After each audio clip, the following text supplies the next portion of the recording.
The puffin comes to the mouth of the Bay of Fundy to raise its young. The humpback whale comes to feed on herring that have come to spawn. The North Atlantic right whale and its 7-month-old calf come to nurse. This may be the rarest whale in the world.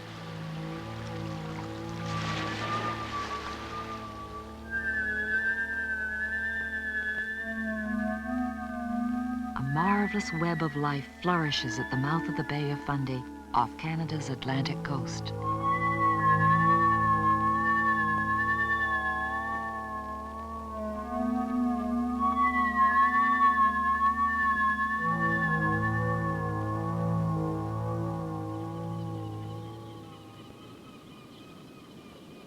Most of the ocean is quite barren, and the survival of nearly all marine life depends on small, food-rich oases like the mouth of the Bay of Fundy.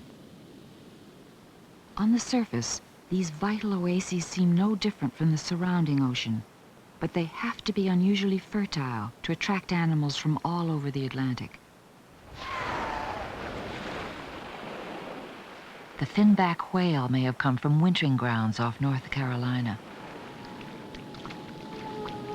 The greater shearwater from nesting colonies off southern Africa.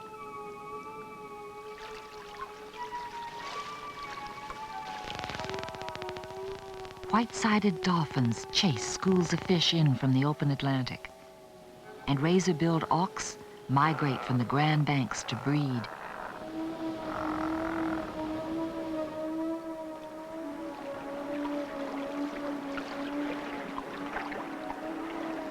The abundance of life in the bay depends on the energy of powerful tides. From May to October, this tidal energy works with the light and heat of the sun to form ideal conditions for marine plants, the primary food source of the oceans. Wherever tidal currents create upwellings of water, they push nutrients from the seafloor up into the summer light. This enriched water grows immense blooms of phytoplankton, microscopic plants that form 99% of all plant life in the sea.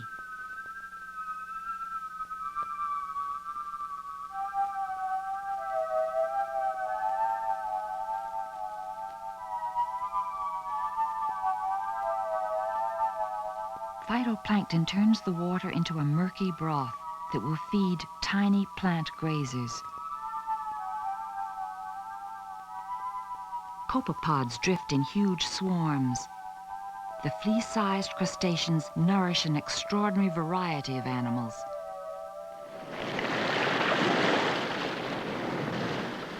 Both the 60-ton right whale and the tiny storm petrel feed almost exclusively on copepods.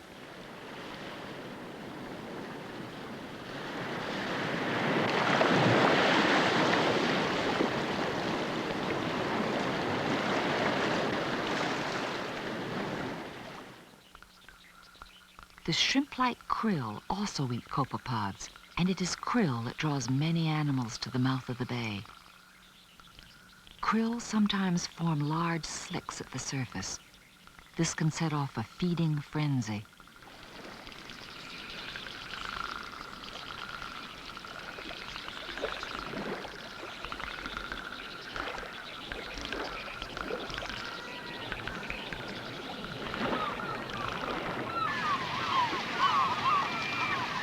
Herring attack krill from below, and seabirds dive for both krill and fish.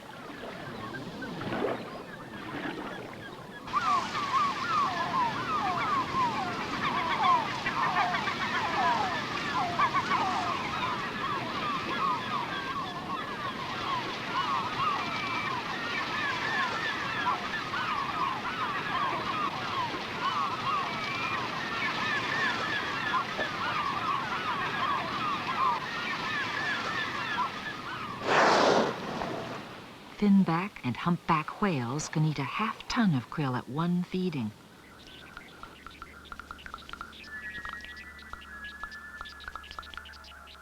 "100 meters down, krill feed important commercial fish species like pollock and cod.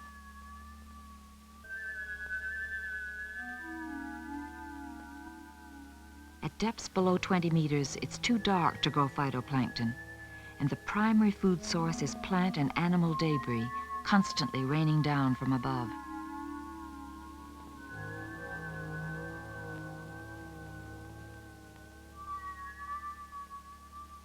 Tidal currents will carry nutrients back to the surface to fertilize phytoplankton, and the cycle of life begins again.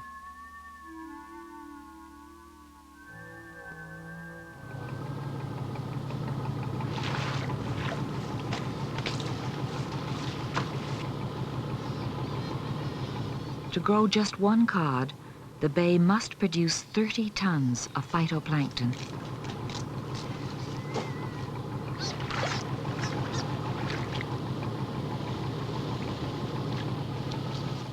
Fishermen take 130,000 tons of fish per year out of the bay.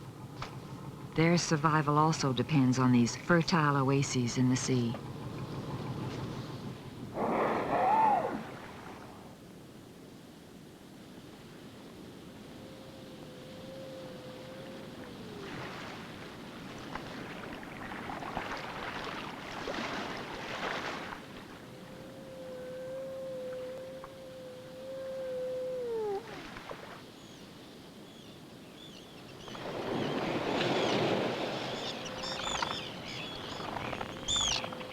Razor-billed auks and puffins spend most of their lives on the open sea. To raise their young, they must have abundant fish and krill close to their breeding colonies.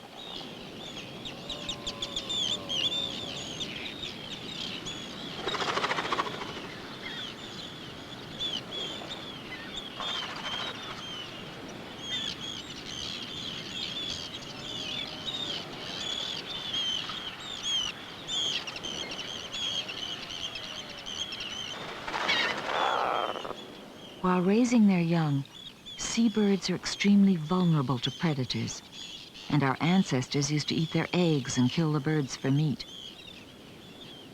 Audubon painted the great auk not long before it was hunted to extinction in the 1840s. He also painted the puffin and the razor-billed auk and speculated that they too might share its fate. About 1850, feathers of every kind became the rage, and by 1900, many seabirds, such as the Arctic tern, had been exterminated over much of their range.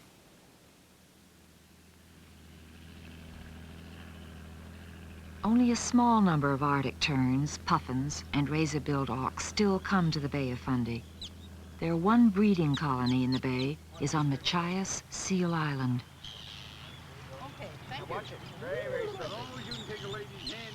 The island has long been the focus of boundary disputes between Canada and the U.S., and now wildlife tours quarrel over birdwatching rights.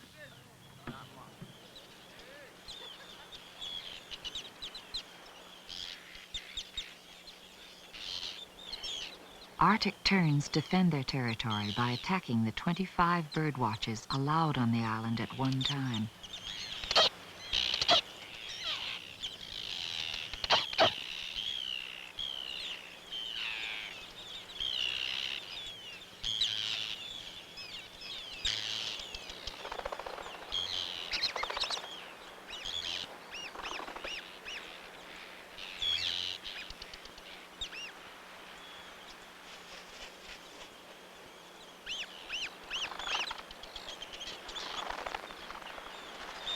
Terns raise 2 chicks a year. To feed them, one of the adults is always fishing. If fish are scarce, the terns spend extra time and energy searching for food. As a result, the adults must eat more of the catch, and there is less for the young.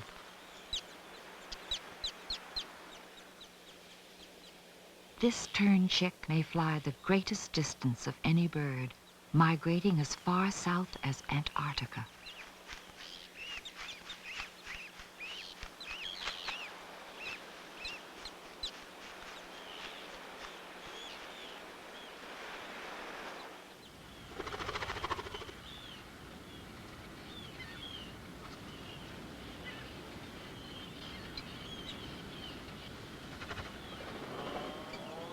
Although hunters no longer threaten this breeding colony, it is vulnerable to changes in the local food supply. Both puffins and razorbills have only one chick a year. If food is very scarce, a colony will lose most of its young. This happened in Newfoundland in 1981, where about 67,000 puffin chicks, 90% of the total hatch, failed to survive through their first year.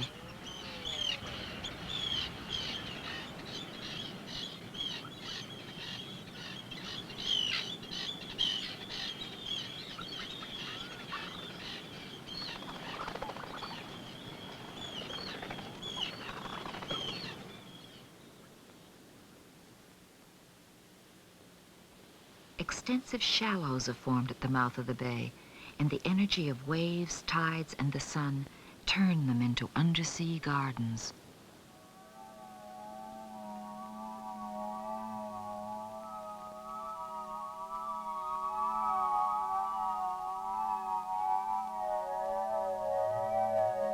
Like phytoplankton, seaweeds are a primary food source of the bay. Seaweeds also provide shelter for breeding animals and protect the young from predators. Juvenile lobsters hide among the rocks and seaweed. Wolffish migrate from deep water to lay their eggs. Pollock come inshore to grow before returning to the open sea.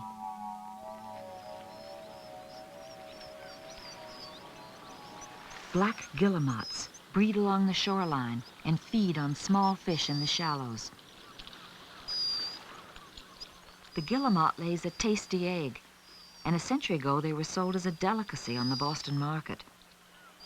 Today, only herring gulls attempt to steal this treat.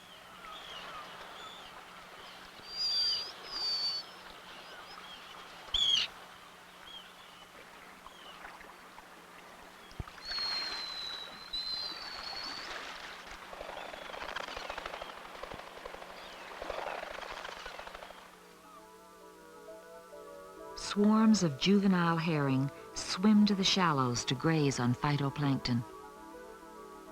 Herring are a staple food for many creatures, including the harbor seal, the least common seal of Canada's Atlantic coast.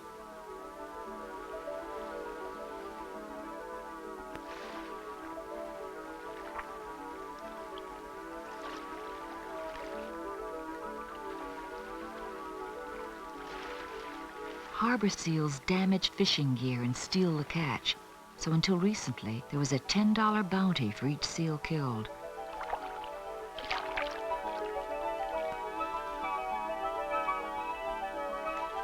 The bounty on harbor seals was removed because the population is considered too small to cause serious damage. As for all marine animals, the seal's effect on human welfare continues to determine its fate.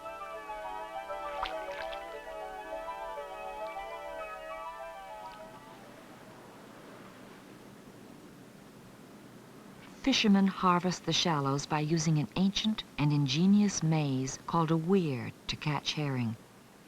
When the weir blocks the herring's path, they instinctively follow the straight fence into the heart-shaped corral. Once inside, they follow the curving fence that always leads away from the opening.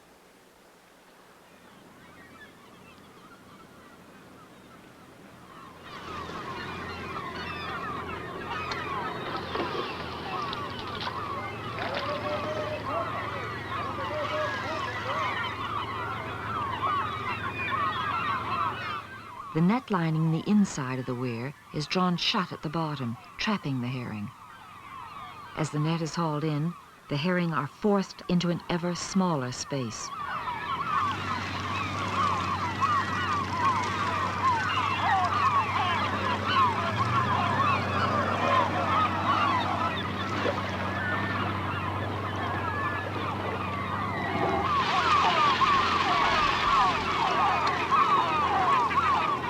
A vacuum hose pumps the herring into the boats.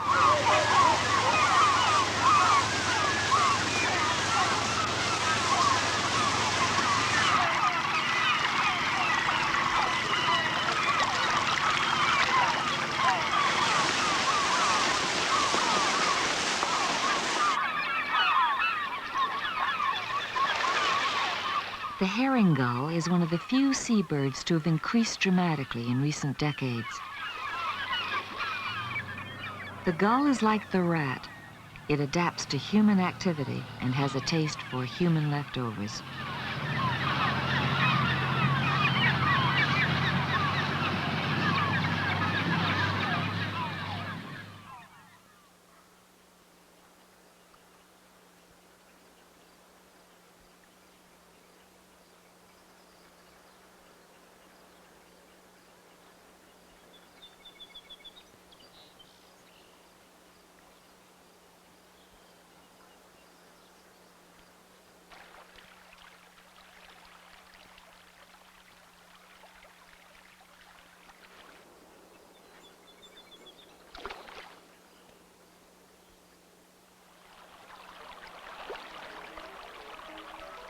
The tides flow in and out of the salt marsh, circulating nutrient-rich seawater to the plants.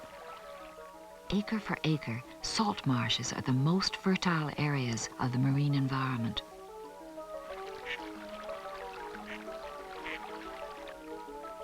Spartina grass is the most abundant marsh plant, yielding 2 to 3 times the growth of an equivalent wheat field.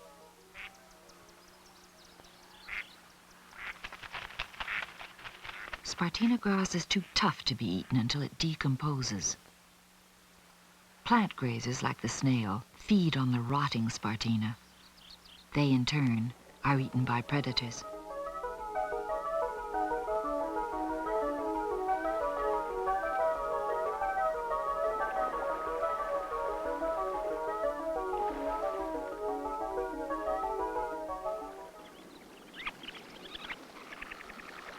Beginning in late July, up to 50,000 shorebirds arrive at the mouth of the bay on their annual migration from the northern breeding grounds.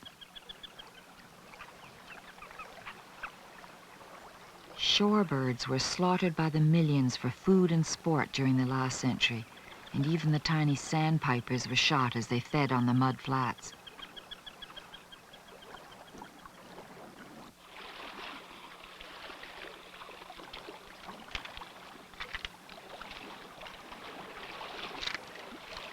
The ruddy turnstone finds a meal by flipping rocks instead of competing for the heavily used mud flats of the marsh. A marine environment can only grow so much food, and each animal has evolved special ways to get its share.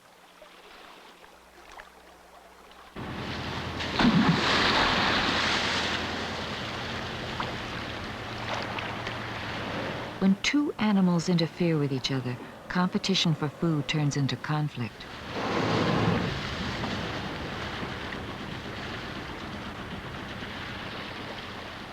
A humpback whale has chased herring into a weir and can't find its way out. A diver has to be sent down to cut the netting and set the whale free.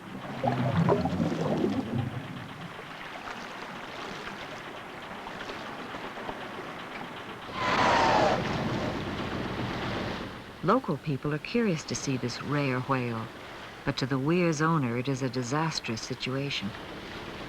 The season is short, the catch has been poor, and the whale may be scaring off schools of herring worth over $10,000. The weirs have suffered poor catches in recent years because of overfishing by modern herring fleets out in the bay. For many fishermen, the weirs are no longer even worth operating.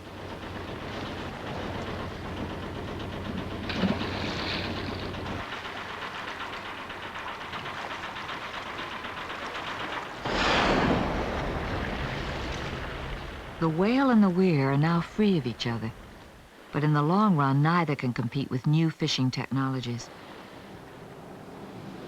Able to catch every herring the bay can produce, modern fleets are a real threat to many communities and many creatures at the mouth of the bay.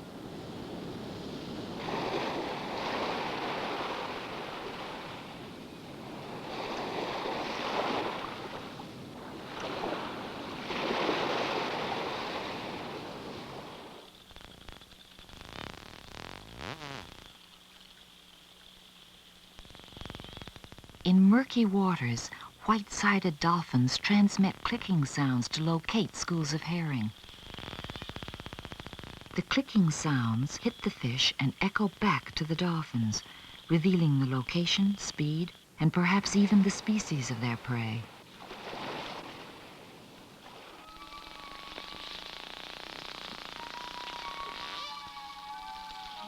Instead of relying on its ears, the dolphin picks up the clicking sounds through a specially modified lower jaw and forehead. This unique adaptation gives the animal one of the keenest hearing systems in the world.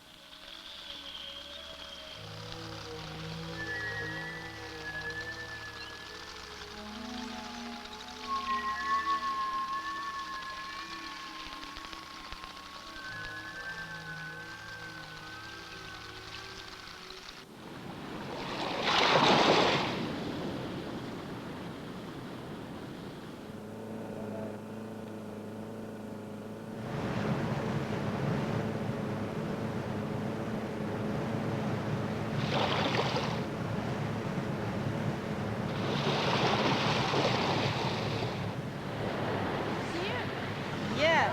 Oh, great. Two of them. And one over there. Oh, wow.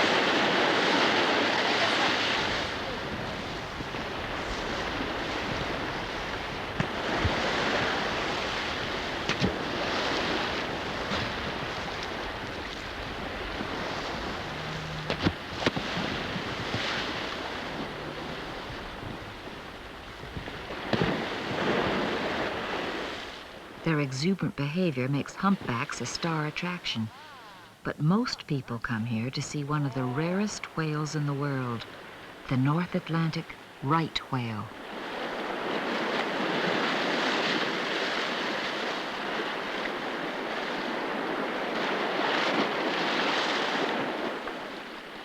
More than any other, the right whale's story exemplifies both past abuses and the present dangers facing all life at the mouth of the bay.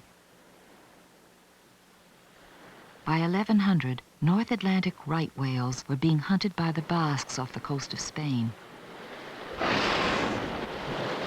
Reaching 19 meters in length and a weight of 60 tons, the right whale is slow swimming, rarely sinks when killed, and yields up to 11,000 liters of precious oil. To early whalers, it was the true or right whale to kill. By 1600, the Basques were killing right whales off Labrador. Colonial New England was built on profits from the hunt.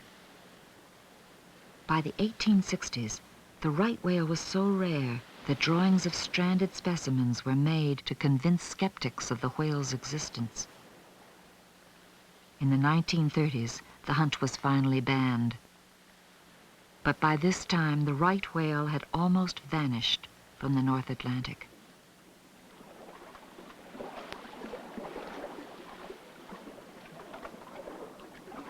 In spite of 50 years of protection, less than 300 North Atlantic right whales survive, and researchers want to know why.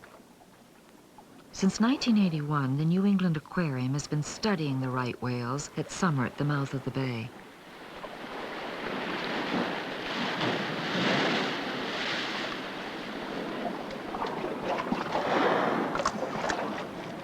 The researchers have photographed over 100 right whales at the mouth of the bay. Each whale can be recognized by the craggy skin patches on its head called callosities. The shape is different for each animal, and they grow only on right whales.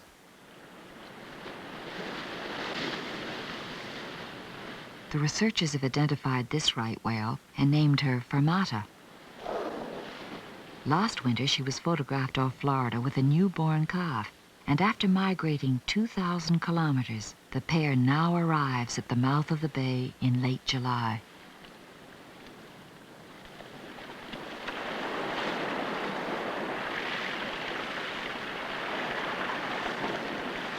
Fermata's calf is affectionately known to the research team as Half Note.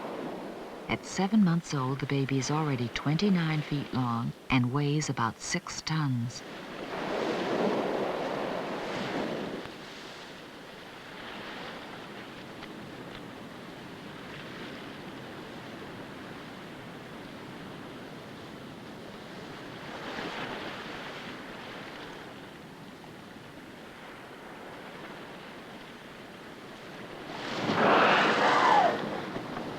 Half-note is one of 9 new calves sighted this year, and the mouth of the bay appears to be the main summer nursing area for right whales in the North Atlantic.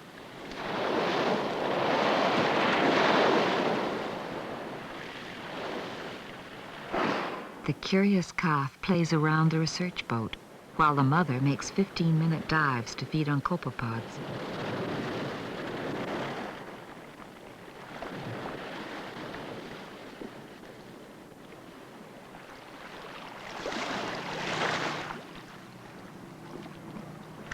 Whalers used to kill a calf to lure the mother within harpooning distance. Yeah, go ahead. This is a little whale. Okay, have you on the sword yet?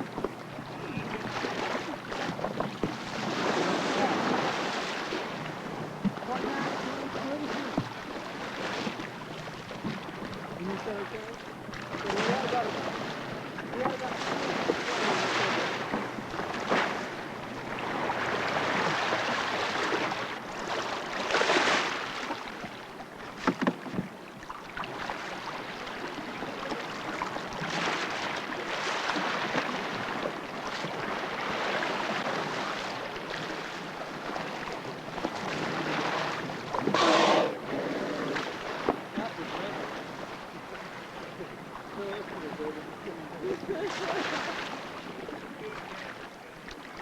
In spite of 50 years of protection and the birth of healthy young calves like Half-note, the right whale remains an endangered species.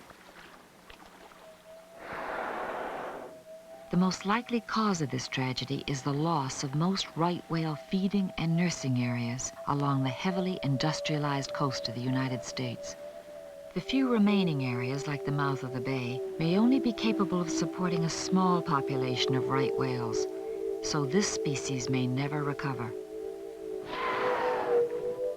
The right whale's predicament illustrates the greatest danger now facing all marine life: the destruction of the fertile oases in the ocean.